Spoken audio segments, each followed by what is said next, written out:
Okay, I want to take this opportunity to thank my instructors for having been patient with me through the course.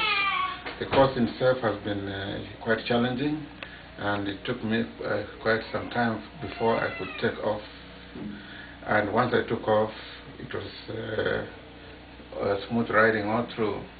The problem I had at the start was because of the technological inadequacies that I had, because I didn't know how to access the YouTube.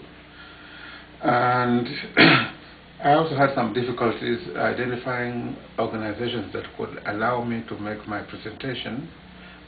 Some were skeptical, others were not willing, but I want to thank the Times Nursing Center and Athens High School for having given me the opportunity to make my presentation.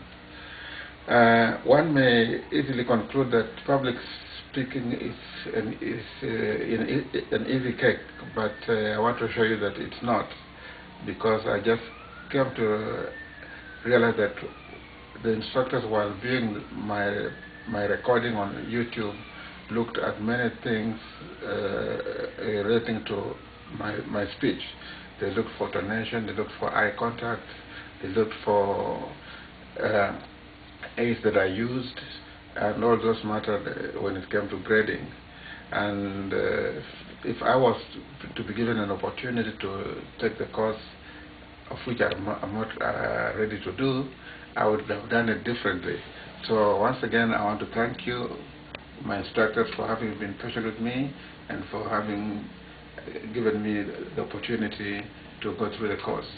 Thank you once again. Bye.